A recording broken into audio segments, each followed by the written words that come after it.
능히 들어가지 못한 것이라. 아멘. 서로 좌우 살피면서 인사하겠습니다. 하나님은 당신을 축복하셨습니다. 우리가 지난 시간에 히브리서를 같이 나누면서 히브리서 서두에 예수 그리스도의 그 탁월함에 대한 말씀 잠깐 드렸던 것 같아요.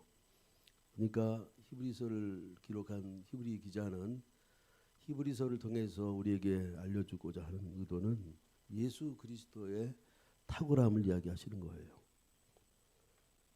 그러니까 1장, 2장, 3장에서 이야기한 것처럼 1장에서 우리 예수님은 선지자보다도 탁월하시다. 그리고 예수님은 천사들보다도 탁월하신 분이시다. 그리고 예수님은 이스라엘의 영도자였던 모세보다도 탁월하신 분이셨다. 이걸 지금 드러내고 있는 거예요. 이런 과정에서 특히 이스라엘 백성들의 그 출애굽 과정 잠깐 이제 설명하는 것 같아요. 오늘 우리가 읽은 말씀은 예수님의 이대성을 이야기하면서 그 당시 모세보다 더 탁월하신 분이 예수님이신데 모세 시대 때 일어났던 한 사건을 우리에게 가르쳐 주는 것 같아요. 자, 이스라엘 백성들이 모세를 중심으로 해서 출애굽을 합니다. 그리고 광야 생활을 하죠. 여러분들이 잘 아시는 것처럼 광야 생활은 40년이에요. 적어도 출애굽에서 광야를 통과해서 가나안에 들어가는 빠르게 간다라고 하면 한 일주일, 뭐 10일, 2주 뭐 이렇게 학자들이 보고 있는데 어쨌든 빠르게 들어갈 수 있음에도 불구하고 이스라엘 백성들은 40년 동안 광야에서 배회합니다. 방황하면서 배회하죠.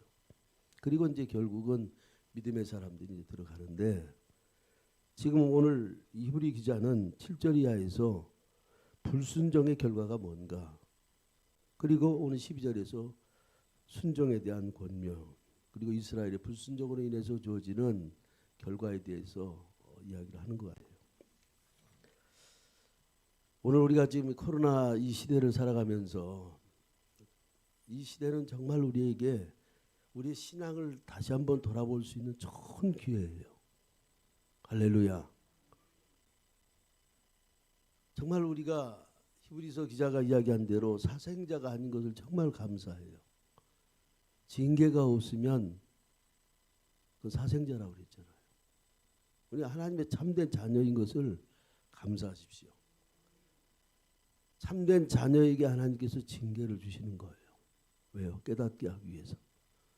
그래서 이번 이 코로나19 팬데믹 시대에는 전 세계 또 우리 대한민국에 주어지는 어떻게 보면 영적인 시각으로 보면 힘들고 어렵지만 신앙적으로 보면 정말 하나님께 가까이 할 수 있는 좋은 기회예요. 할렐루야. 그래서 이번 이 코로나 이 시대를 통해서 오늘 우리의 신앙을 다시 한번 되돌아보고 치유받을 수 있는 부분은 또 치유받고 또 회복할 수 있는 부분이 있다면 또 회복받는 그런 기회가 되시길 바라요. 우리가 영적인 신앙 단계를 보통 3단계로 이야기하잖아요. 쉽게 이야기하면. 그 단계는 애굽 생활 단계, 애굽의 단계가 있고 또 광야 생활, 광야의 단계가 있고 또 가나안 생활, 가나안 단계가 있습니다. 3단계가 있어요.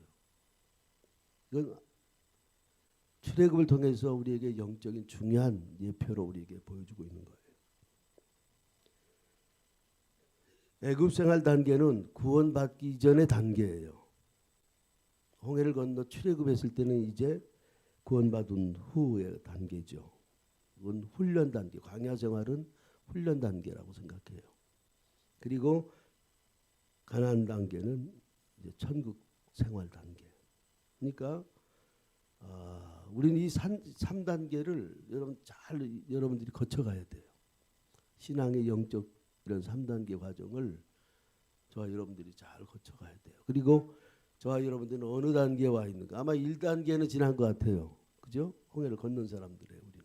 서로 인사합시다. 우리는 홍해를 건넌 사람들입니다. 영적으로 홍해를 건넌 사람들이에요. 교회 생활 한다는 이 자체는 바로 그렇잖아요. 근데 문제는 이 단계에서 과연 우리가 영적인 칭의와 성화의 단계만 머무를 것인가, 그렇지 않으면 영화의 단계에 들어갈 것인가. 이것은 저와 여러분들이 훈련을 많이 받으셔야 돼요. 여러분, 가나안 땅을 향해서, 천국을 향해서 애굽 생활은요, 애굽 생활의 단계에서는 반드시 애굽을 탈출해야 됩니다. 벗어나야 됩니다. 오늘날도 많은 사람들이 애굽에 묶여 있어요. 영적인 세계로 들여다보면 빨리 하여튼 이 땅을 살아가면서 이스라엘 백성들이 애굽에서 탈출한 것처럼 그 탈출은 구원을 전제하는 거죠. 탈출해야 됩니다. 그리고 광야 생활에 이제 2단계로 들어서게 되면 광야 생활에서는 반드시 통과해야 됩니다. 뭐라고요?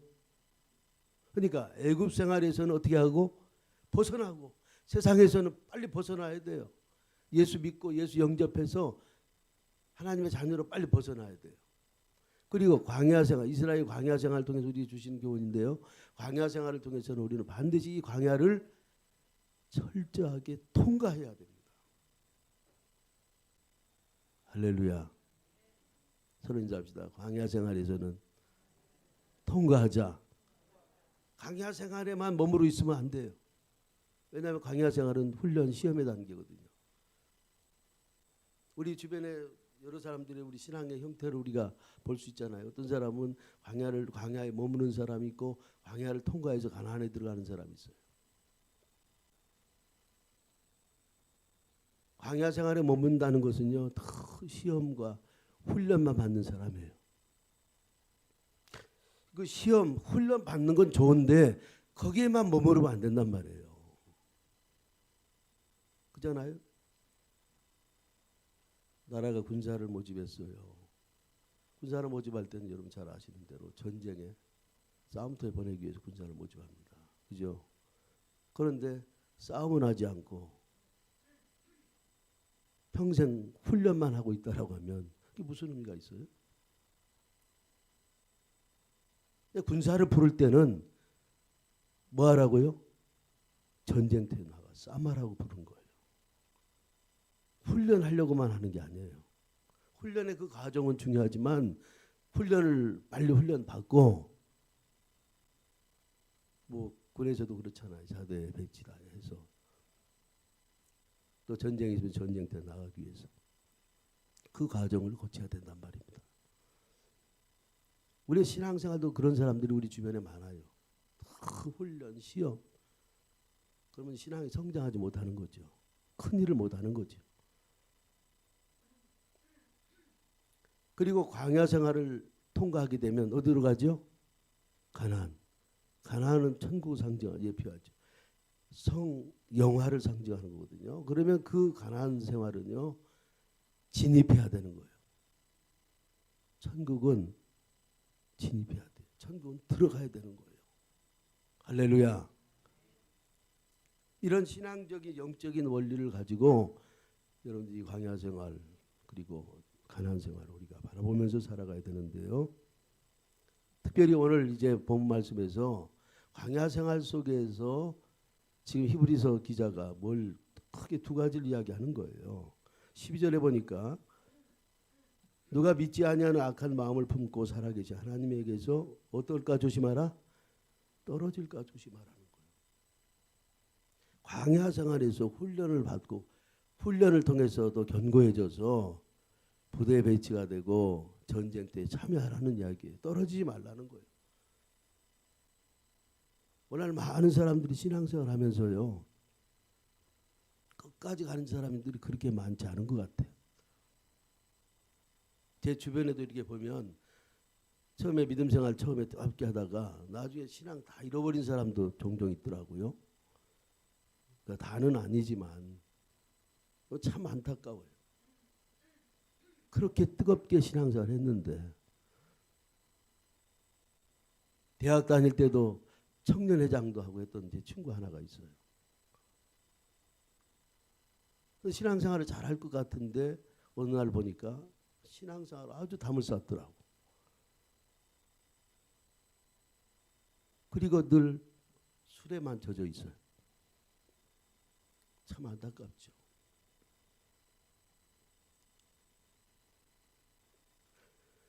여러분 신앙생활이 좀 이번 광야생활에서 치유됐으면 좋겠습니다. 회복됐으면 좋겠습니다. 가나안 땅을 향해서 우리가 진입합시다. 할렐루야. 네. 성화적인 영화적인 그런 삶으로 우리가 살아가잔 말입니다.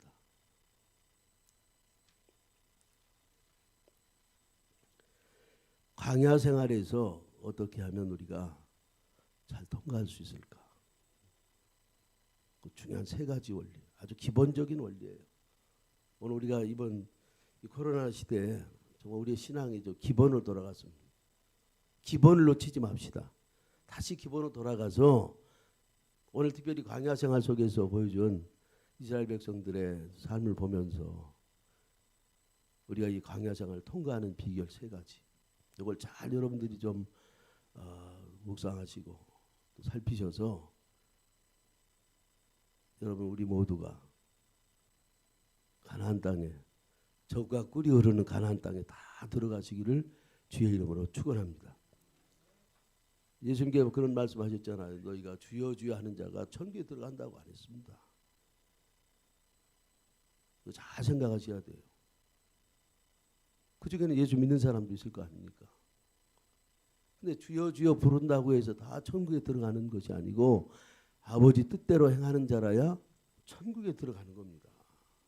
교회 다닌다고 다 천국 가는 거 아니에요. 오늘 제가 아침에 어떤 메시지를 들었는데 그 메시지를 들으면서 정말 우리가 정말 살펴야 되겠구나.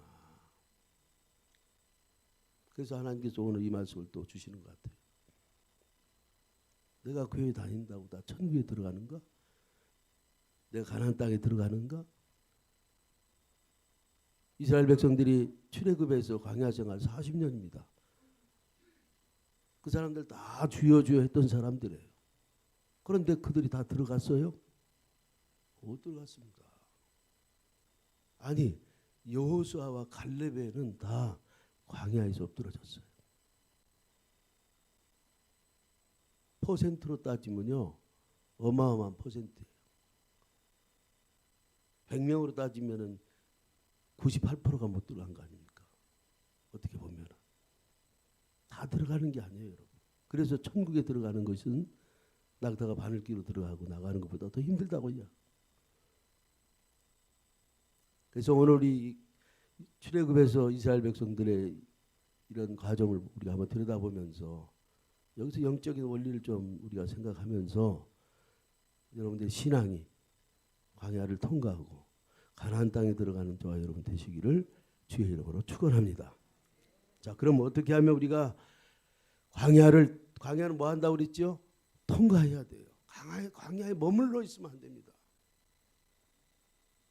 애굽에서는 탈출해야 되고, 따라서 애굽에서는 탈출해야 되고, 다 탈출하셨죠? 우리 아산교회 오늘 여기 나오신 분들은 다 탈출하신 것 같아요. 그래서 교회 나오신 거죠. 광야 생활은 어떻게 하자고요? 통과하자. 그렇다고 그냥 통과하는 건 아니고요. 철저히 훈련받고 통과해야죠. 그렇지 않으면 가나안 땅에 가서 실패합니다. 또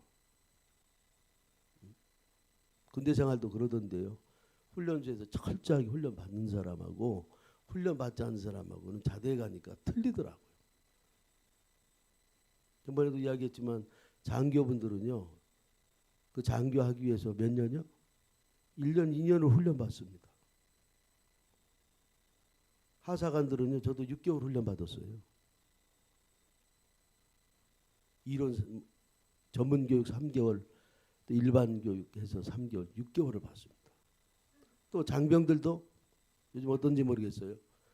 4주 정도 훈련 받죠? 훈련 받아야 됩니다. 훈련 받아야 자대에 가서도 좋은 일들을 과업을 잘 감당할 수가 있는 거예요.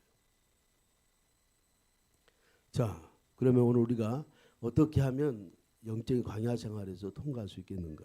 우리가 기본적으로 다 아는 이야기지만 다시 한번 오늘 이 본문 말씀 가지고 우리 삶에 한번 적용해서 이 원리와 이 비밀을 가지고 광야를 다 통과하는 저와 여러분 됩시다. 한번 진단을 한번 받아보세요. 나는 어디 와 있는가. 뭐 애굽에서는 탈출했으니까 아마 광야에 저와 여러분들이 광야에 있을 것 같아. 근데 이 광야를 통과했느냐 안 했느냐 이 원리를 가지고 한번 적용해 보자고요. 첫째로 우리가 광야에서 통과하려고 하면요. 따라서 봅시다. 하나님 중심으로 살아라. 뭐 중심으로 살아라? 하나님 중심으로 살아라. 하나님 중심이 가장 우선순위예요. 하나님 중심으로 산다라고 하는 것은 하나님 말씀으로 사는 삶을 이야기해요. 뭘로 산다고요? 자, 요한복음 1장 1절 보니까 이런 말씀이 한번 띄워주실래요? 우리 한번 읽어볼까요? 요한복음 1장 1절 태초에 말씀이 계시니라 말씀이 하나님과 계셨으니 이 말씀은 그 누구라? 그러면 하나님 중심으로 산다는 것은 오늘날 말씀 중심으로 살아가는 걸 말해요. 성경 중심으로 살아가는 걸 말한다고. 그래서 여러분 잘 아시는 대로 베레아 사람들이나 데살로니가 사람들은요. 이 말씀 중심으로 살기 위해서 말씀을 상고하고 말씀을 그대로 지켜 행했어요. 그랬더니 좋은 열매를 맺어가는 거예요. 하나님 말씀대로 살아가는 거예요. 하나님 말씀에 우선 가치를 두고 우선 순위를 두고 그렇다고 우리가 세상을 살아가지 말라는 이야기가 아니에요. 우리가 적어도 하나님 말씀 중심으로 살아도 얼마든지 좀 늦게 갈 수 있어요. 그래도 살 수 있습니다. 우리 주변에 그런 사람들이 많아요. 세상의 풍조에 빠지지 않고 물론 우리가 세상에 속해서 살아가야 하기 때문에 세상을 무시할 수가 없어. 그러나 그 삶을 살아가면 가되 늘 하나님 말씀 중심으로 살아가는 거예요. 그래서 우리가 말씀을 읽고 말씀을 듣고 말씀을 지키는 자가 뭐하다고요? 복이 있다고 그랬습니다. 말씀대로. 저는 우리 자녀들에게 늘 마음속으로 당부하는 게 있어요. 너희들이 결혼해서 살아갈 때 내가 내 인생을 살아가는 경험에 의하면 하나님 말씀대로만 살아라.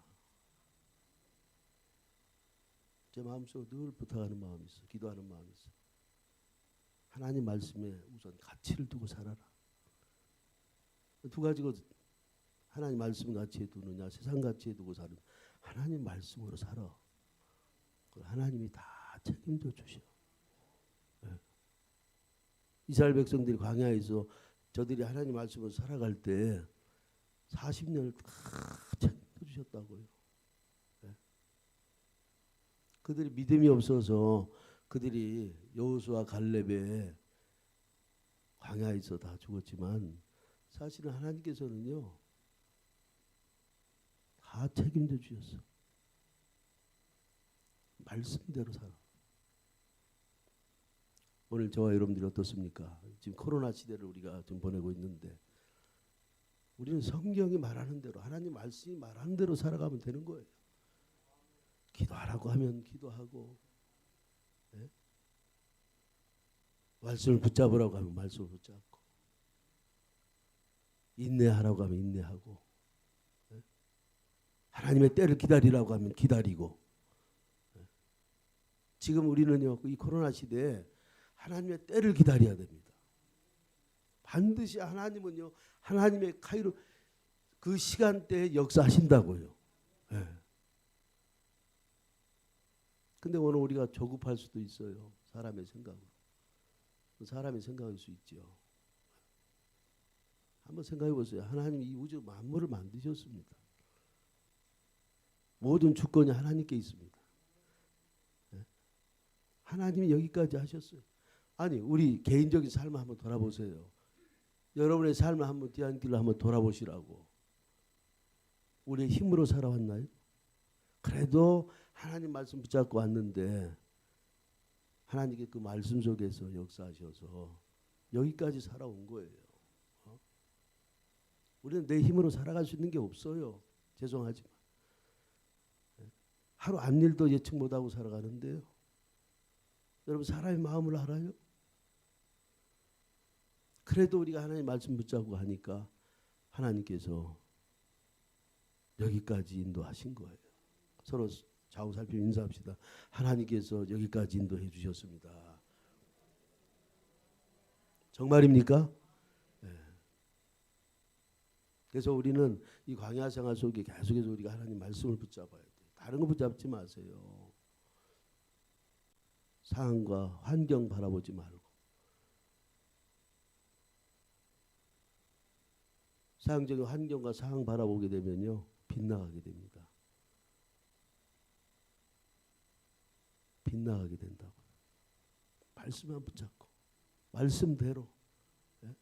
지금 이 시대는요, 우리 한국교회를 통해서 하나님 역사하시는 거 다른 거 아닌 것 같아요. 말씀대로 살아라.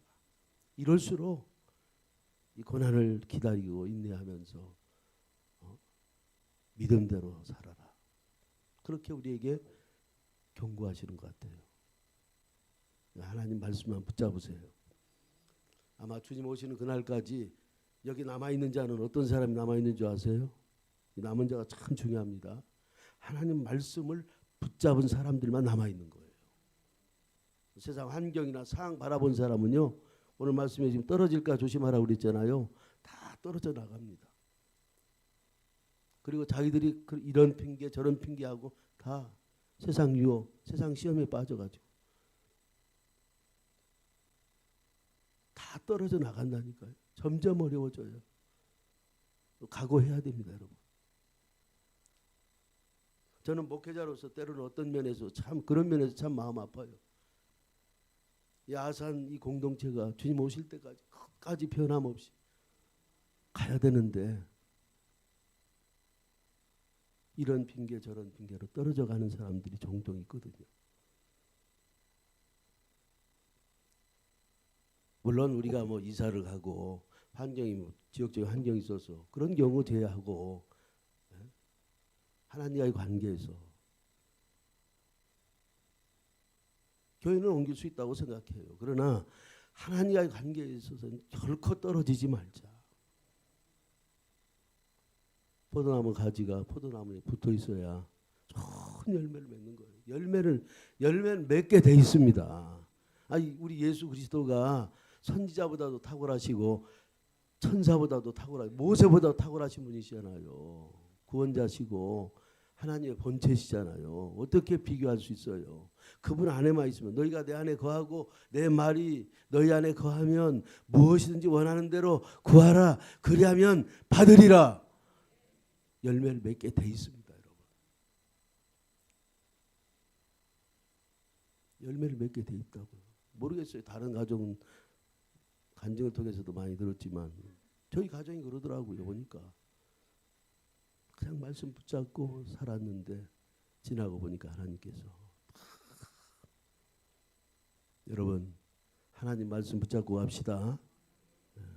그래야 여러분 흔들리지 않고 떨어지지 않아요. 조건 상황 이거 보면 다 떨어져 나간다니까요. 말씀대로 살아가는 겁니다, 여러분. 그 다음에 두 번째로 이스라엘 백성들 통해서 배우는 교훈은요. 따라서 해봅시다. 성막 중심으로 살아라. 자, 여기서 성막은 뭘 가리키죠? 성막이 뭘 가리켜요? 성막이 이제 변천사가 있잖아요. 성막이 변해서 시대 출애굽 때 성막, 물론 아브라함 시대는 성소, 또 출애굽 시대는 성막, 그 다음에 다윗 솔로몬 시대는 뭐죠? 성전. 그리고 초대교회 와서는 뭐죠? 예수님께서 오셔서 예수 그리스도 자신. 그리고 십자가 부활사건 이후 뭐가 탄생되죠? 교회. 이게 영적인 성막이에요. 근데 성소, 성막, 성전, 교회 다 같은 개념이에요, 사실은. 변천 과정에서 그 본질은 똑같아요. 근데 그 성막은요, 성막의 가장 큰 특징이 뭐예요? 성막의 가장 큰 특징이 뭐예요? 하나님을 대면할 수 있다는 거야. 영적으로. 다시 말하면 하나님의 임재예요, 임재. 서로 인사합시다. 하나님의 임재입니다. 어디에? 성막에.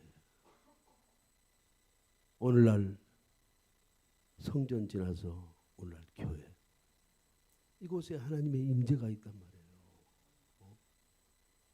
물론 하나님은 초월하십니다. 어디 꼭 성전에만 교회만 있는 것도 아니에요, 사실은. 그러나 그 의미를 지금 제가 이야기하는 거예요. 영적인 그런 의미와 그 자세와 태도를 가지고 우리가 모이는 거예요. 이 교회 모이는 이유가 뭐예요? 이곳에 우리가 하나님을 대면하고 뭘 통해서? 예배를 통해서 보이지 않는 하나님을 대면하는 행위라고요. 그리고 이 예배를 통해서 하나님 성령의 임재와 하나님의 임재로 인해서 우리에게 은혜를 주신단 말이에요.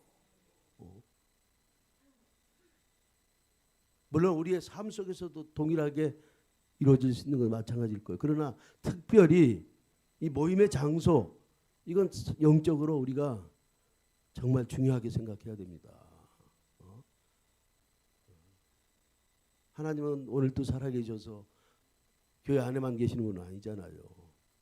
우리의 삶 속에서도 여전히 역사하시는 분이지만 그러나 특별히 모임의 장소, 이 거룩한 장소, 이 의미를 우리가 알고 우리가 교회에 모이는 거 아닙니까? 하나님을 만나기 위해서. 영적인 영역에서는 우리 하나님 만나기 위해서. 하나님 대면하기 위해서. 하나님의 임재, 성령의 임재를 경험하기 위해서. 네? 그동안 여러분들이 그런 경험을 다 가지고 있을 거예요. 이스라엘 백성들이 이 성막 중심으로 살았어요. 근데 그 성막은 어떻게 나타납니까? 그 성막은요. 그곳에서 하나님이 임재한다고 그랬어요. 자, 우리 한번 찾아볼까요? 출애굽기 25장 22절. 출애굽기 25장 22절. 만남의 장소. 출애굽기 25장 22절. 한번 띄워주셔봐. 읽으시죠. 거기서 내가 너와 뭐하고 거기가 어디 성막 만나고 속죄소 위 곧 증거계 위에 있는 두 그룹 사이에서 내가 이스라엘 자손 위하여 내게 명령할 모든 일을 내게 그런 성막 중심으로 살아가는 거예요. 또 출애굽기 40장 36절 38절 좀 같이 한번 읽어보시죠. 출애굽기 40장 36절 38절 한번 읽어보십시오. 버전이 좀 늦네요. 자, 또 읽읍시다. 구름이 성막 위에 떠오를 때는 이스라엘 자손이 그 모든 행진하는 길에 뭐하고? 성막 위에 뭐가요? 구름이. 이게 하나님의 임재거든요. 임재를 상징하잖아요. 그 다음에 37절 읽으십시다. 구름이 떠오르지 않을 때는 떠오르는 날까지 나아가지 아니하였습니다. 그 다음 38절 낮에는 여호와의 구름이 어디 위에? 어디 위에? 성막 위에 있고 밤에는 불이 그 구름 가운데 있음을 이스라엘의 온 족속이 그 모든 행진하는 길에서 그들의 눈으로 보았다. 하나님의 임재를 상징하잖아요. 불기둥과 구름기둥. 그래서 이스라엘 백성들이 성막 중심으로 살아갔다고요. 오늘 이 시대도 마찬가지입니다. 우리가 교회 중심으로 살아가는 이유가 몸성전을 가진 저와 여러분들이 모인 곳이 교회잖아요. 이 교회 중심으로 살아가는 것이 바로 이 교회 속에 교회 안에 우리 하나님 임재하시고 예수님 함께 하셔서 오늘 우리의 삶에 하나님의 말씀으로 영으로 임재하기 까닭에 우리가 교회 나와서 예배 드리는 거예요.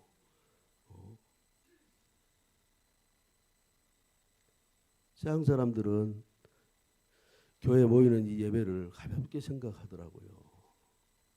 모르니까 그렇죠. 무슨 신목단체가 모여서 회의하는 줄 알아요. 이게 교회고 예배입니까? 우리는 이런 영적인 의식을 가지고 지금 예배 드린다고. 성막, 성전, 교회. 하나님의 임재, 성령이 역사하시는 곳, 하나님과 대면하는 것이 어떻게 보면 물론 우리가 또 어떤 전염병이나 전쟁에 의해서 우리가 참여 못할 수도 있어요. 그러나 일반적인 본질적인 의미는 대면입니다. 이곳에 하나님 만나러 온 거예요. 오늘 이 시간도 우리가 하나님 말씀으로 만나 주십니다. 하나님 말씀으로 치유해 주시고요. 응답해 주시고요. 우리에게 힘을 주시고요. 우리에게 위로해 주시는 거예요.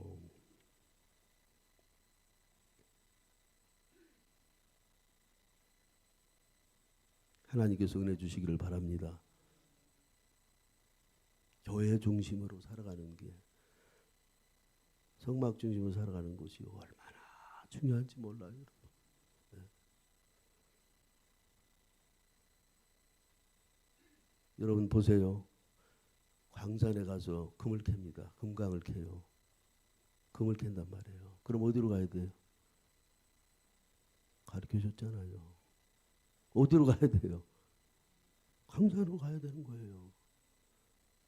석탄을 캐러 가야 돼요. 어디로 가야 돼요? 땅으로 가야 되는 거예요. 예수 그리스도의 부활을, 신비한 비밀을 우리가 배우기 위해서, 경험하기 위해서 어디로 와야 돼요? 교회로 가야 되는 거예요. 일반 사람들이 생각하는 그런 장소가 아니에요. 그래서 그 차이가 있는 거야. 세상 사람들이 이해 못하는 게. 그래서 우리가 대면 예배를 강조하는 것이 그런 의미가 있을 거예요. 아마 제가 보기에. 물론 우리가 아까 전염병이나 전쟁 때문에 우리가 좀 절제하는 부분도 있을 수 있다고 봐요. 그러나 본질적으로는 우리가 그동안에 한국교회가 교회 나오고 예배 드리는 것은 하나님의 임재, 하나님과 대면, 이런 의식, 이런 정신으로 우리가 나와서 참여하고, 또 실제 이곳에서 놀라운 기적의 역사가 일어나고, 할렐루야. 여러분, 수많은 우리 주변 사람들 가운데요, 변화된 사람들이 참 많더라고요. 의외로 많더라고요. 이번에 보니까요, 아마 여러분들이 지금 유튜브 시대니까 유튜브에 가서 하나의 그 간증 프로그램만 탁 쳐서 보면요, 우리가 생각지 않은 사람들이 다 하나님 말씀으로 교회 나와가지고 변화돼서 새로운 삶을 살아가는 사람들이 의외로 많더라고. 물론 정치적으로 어떤 뭐 교회가 잘못 이용되는 경우도 있어요. 경제적으로도 그렇고 사업적으로 어떤 사람도 그래요. 정치적으로 나는 교회를 다닌다고, 또 뭐 나는 사업을 하기 위해서. 미국 같은 경우는 또 그러잖아요. 미국 가면은 얼마나 낯설어요. 물설고 낯설으니까 교회 가면 한국 사람들 만나고, 또 한국 사람들 통해서 교제하고 정보 얻고, 참 그런 기능도 있어요. 그런 기능이 없는 건 아니에요. 그러나 본질적으로 교회는 그걸 초월하잖아요. 교회는 친목단체가 아니라니까요. 사교단체가 아니에요. 하나님과 대면하는 장소예요. 그래서 거룩한 교회가 되는 거예요. 이곳에 실제적으로 이곳에 와서 기도하고 또 교제하고 봉사하면 하나님이 또 은혜를 주셔요. 우리 주변에 그런 사람들을 많이 경험해요. 우리 믿음의 선진들, 우리의 부모 때들, 조상들 믿음으로 살아갔던 사람들의 그 간증 이야기 들어보면요, 오늘도 우리 저와 여러분들 이런 간증이 있잖아요. 교회 중심으로 섬기고 봉사하고 예배하고 했더니 하나님이 오늘날 이렇게 복을 주셨다고.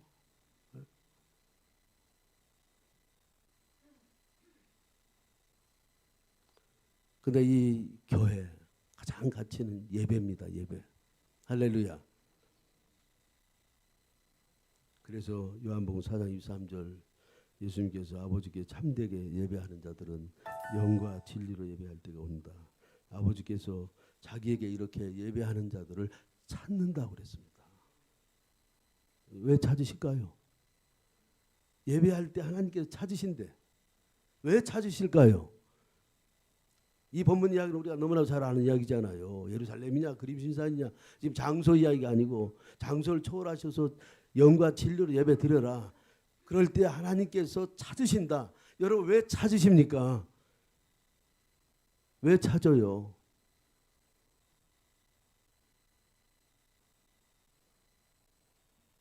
복 주시려고. 뭐 하려고?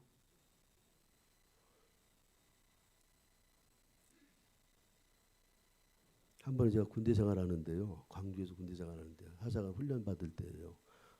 갑자기 누가 저를 찾는다고 하더라고. 근데 훈련 받다 보니까 다 잊어버렸어요. 훈련 받다 보니까 가족도 잊어버리고 형제도 다 잊어버리고요. 옛날 생활도 잊어버리고 그냥 그 생활에만 그 대포 반장 포반장 그 교육을 받는데 오직 포밖에 몰라. 어떻게 하면 포를 잘 쏠까? 어? 3개월 동안 포에 대해서만 공부하는 거야. 3개월 맞추고 나면 이제 포반장이 되는 거예요. 포 분대장이 돼가지고 포를 잘 다뤄야 돼.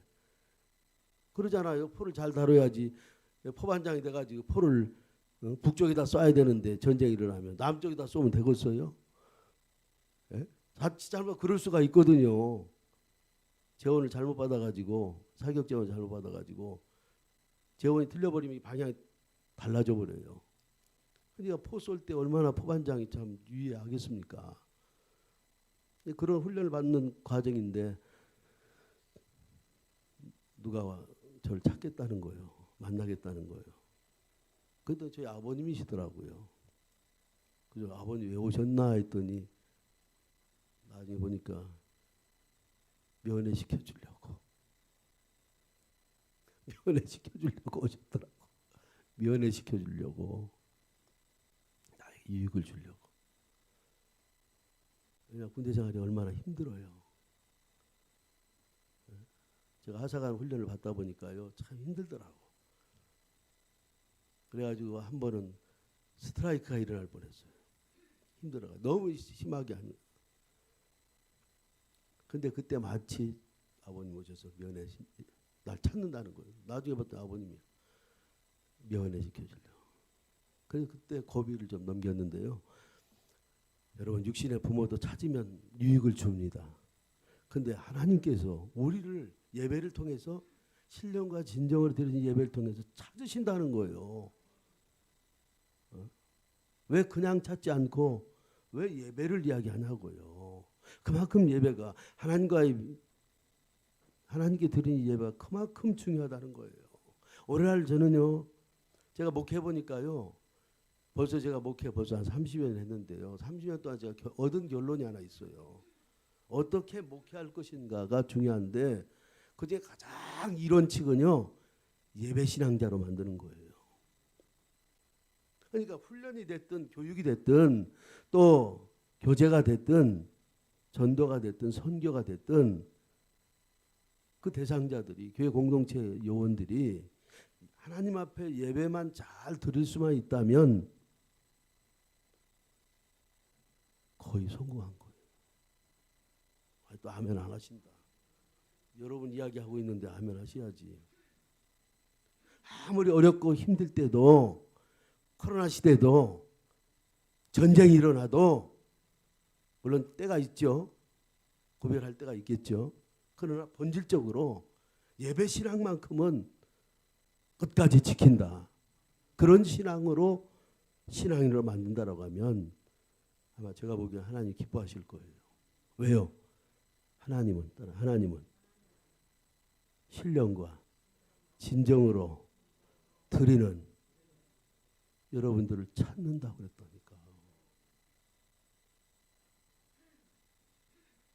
하나님이 우리를 찾으시면요 대박입니다. 왜? 그분이 어떤 자예요? 전능자 아닙니까? 전지전능자잖아요. 생사화복을 주관하시고 그분이 못할 일이 뭐가 있습니까? 네? 하나님 못하실 뭐가 있어요? 여러분의 질병, 여러분의 경제적인 문제, 여러분의 자녀 문제, 네? 하나님이 발견되면.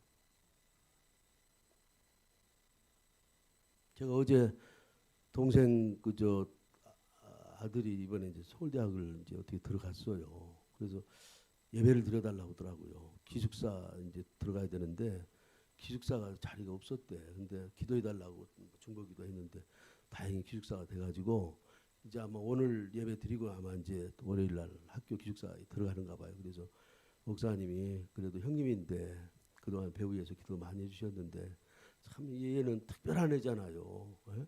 죽다 살아난 애거든요. 심장에 그저 구멍이 뚫린 그런 어렸을 적에 그래가지고 정말 어려웠던 아이였어요. 그런데 어떻게 하나님이 은혜 주셔가지고 그렇게 신앙생활 열심히 하고 하더니 이번에 어쨌든 뭐 서울대학을 들어갔어요. 그래서 형님이 와서 꼭 예배를 드려달라고. 서울대학 들어가는 것도 중요하지만 믿음으로 살아가야 될 거 아닙니까? 서울대학이 중요한 게 아니요. 사실 그렇잖아요. 믿음 생활하는 것이 중요하지 서울대학이 중요한 건 아니거든요. 물론 세상적인 가치는 서울대학에 있을 거예요. 그러나 한번 생각해 보세요. 서울대학 다닌다고 해서 다 훌륭한 사람입니까? 그건 아니잖아요. 자, 그런 면에서 제가 어제 바쁜데도 불구하고 전철 타고 가서 예배를 드려주고 왔어요. 왜? 믿음 생활 잘해라. 믿음 생활만 잘해라.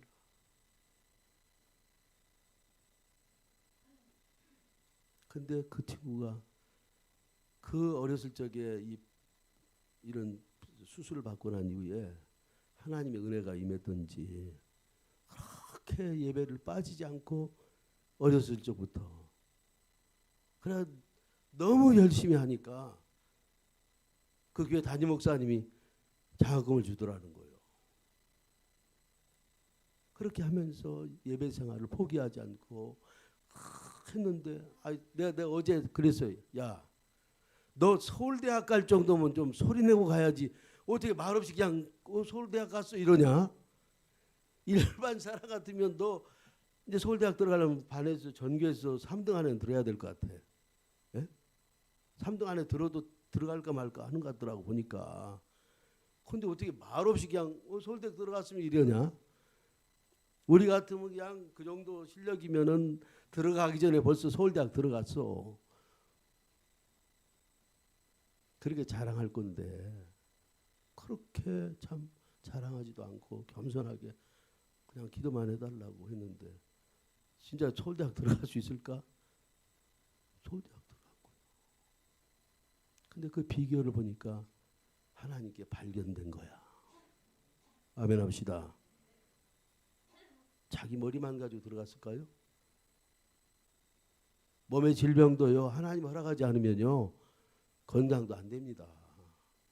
가만히 이렇게 들여다보니까 과거의 신앙을 돌아보고 그의 부모님들의 신앙을 보니까 정말 예배하고 기도하고 말없이 하나님께 몸이 불편하고 아프니까 오로지 하나님께만 매달린 것 같아. 그런데 하나님이 지혜를 주셔서 서울대학교 수학과에 이번에 들어갔잖아요. 예배입니다. 하나님이 발견되면요. 저는 서울대학이 다라고 이야기하지 않아요.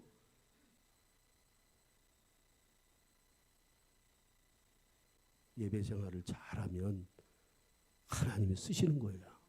서울대학 아니어도 쓰십니다, 여러분. 지방대학 다녀도 쓰십니다, 여러분. 전문대학 다녀도 쓰셔요. 네? 우리 한혜린 권사님은 전문대학이죠. 그 과정을 다 겪었지만 쪼로 쓰임 받고 있잖아. 서울대학이 다가 아니에요. 그러나 예배 생활을 통해서 우리가 하나님께 발견만 되면 하나님이 쓰신다는 거. 여러분 다 발견되시기를 서로 인사하세요. 우리가 하나님께 다 예배로 발견되자. 세 번째로 이스라엘 백성들이 광야 생활에서 어떻게 광야를 통과했는가? 주의 종 중심으로 살았더라고. 주의 종, 모세 중심으로. 이 말은 무슨 말이에요? 모세를 잘 통역했다는 이야기예요. 출애굽에 이스라엘 백성들 이끌고 지도자는 모세였습니다. 근데 모세가 소명을 가졌죠. 하나님 보내주신 자였어요. 그냥 지도자가 아니에요. 하나님이 보내주신 자였다고. 모세는 소명 있는 자였어요. 그 소명 있는 자를 보내서 애굽을 벗어 탈출하고 광야를 통과하는 과정에서 모세의 지도력은 대단했잖아요. 홍해 바다를 건널 때도 한번 보세요. 앞뒤로 진퇴양난이었지만 홍해가 있고 뒤에 애굽 군대가 쫓아왔지만 오늘 하나님께서 너희를 향한 구원을 보라고 그 하나님 메시지를 가지고 앞장섰던 모세, 아론과 훌이 동역했고 수많은 사람 동역했지요. 동역할 때만 여호수아 갈렙도 마찬가지. 그러니까 그들이 가나안 땅에 들어가는 거예요. 광야를 통과하고요. 주의 종의 광야를 통과하려고 하면은요 잘 동역하는 겁니다. 바울이 로마서 16장 우리가 잘 아는 이야기 있잖아요. 우리 한번 띄워주실래요? 로마서 16장 1절. 요거 읽고 마칠게요. 읽어보십시다. 잘 읽어보세요. 찬찬히 한번 읽어보세요.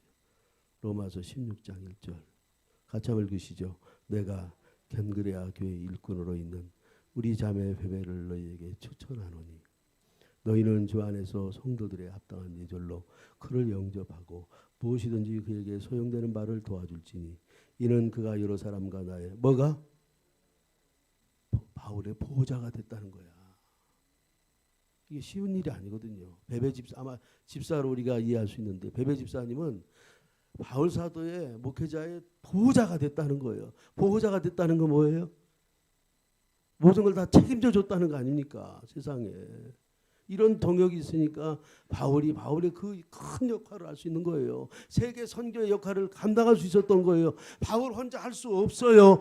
베베와 같은 집사님이 바울을 지원하고 후원했기 때문에 보호자 역할을 했기 때문에 바울이 바울 된 거고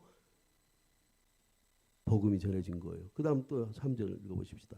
읽으시죠. 너희는 그리스도 예수 안에서 나의 동역자들이 누구?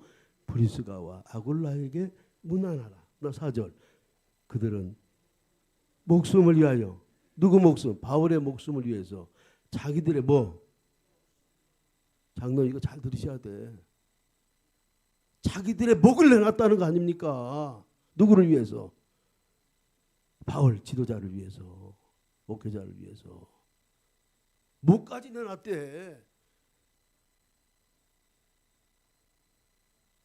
나뿐 아니라 이방인의 모든 교회도 그들에게 뭐 한다고요? 감사합니다.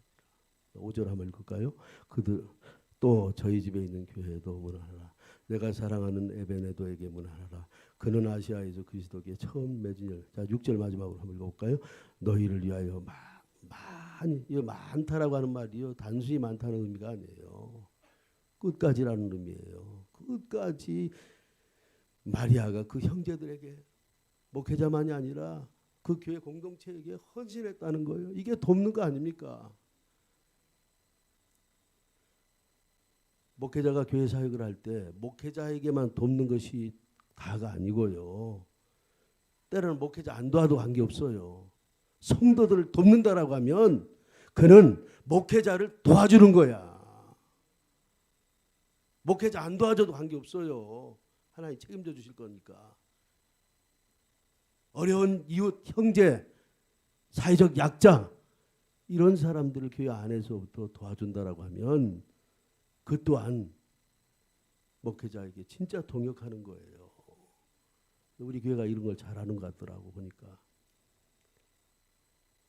제가 목회하다 보면 그런 경우가 있잖아요. 어려운 가정. 그런데 우리 성도님들이 이렇게 서로 이렇게 연합해서 이렇게 돕는 그런 상황을 가끔 제가 보면서 참 마음이 기쁘더라고. 아멘. 그게 목회자를 돕는 거야. 그런 역할을 참 우리 교회는 참 잘 하시는 것 같아.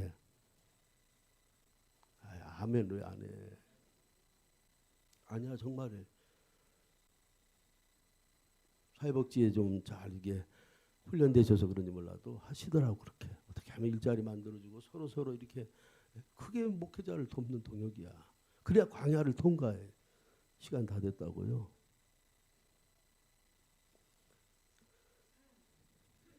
우리 하나님 중심으로 삽시다. 성막 중심으로 삽시다. 주의 종 중심으로 삽시다. 한번 따라해 봅시다. 하나님 말씀 중심으로 살자. 예배 중심으로 살자. 주의 종 동역하며 살자. 그러면 반드시 광야 생활을 통과할 거예요. 그 사람은 반드시 가나안 땅에 들어갑니다. 그 사람 복 받은 사람이에요. 그러나 복의 사람들 되시기를 한 주간도 주의 이름으로 축원합니다. 축원합니다. 기도하겠습니다. 하나님 감사합니다. 이 시간 이스라엘 백성들의 광야 생활을 통해서 하나님 중심으로 성막 중심으로 주의 종 중심으로 통과하는 그 과정을 우리가 보면서 오늘 이 시대에 우리가 하나님 말씀 중심으로 살게 하시고 예배 중심으로 살게 하시고 주의 종 또 이웃 형제 동역하며 살게 해주세요. 그래서 이 코로나 시대가 오늘 우리에게 유익이 되고 이 광야 생활 속에서 하나님께 영광이 되고 또 교회가 더 부흥되고 하나님께 기쁨을 드리는 교회로 축복해 주십시오. 예수님의 이름으로 기도드립니다. 아멘. 찬송가 부르겠습니다. 50장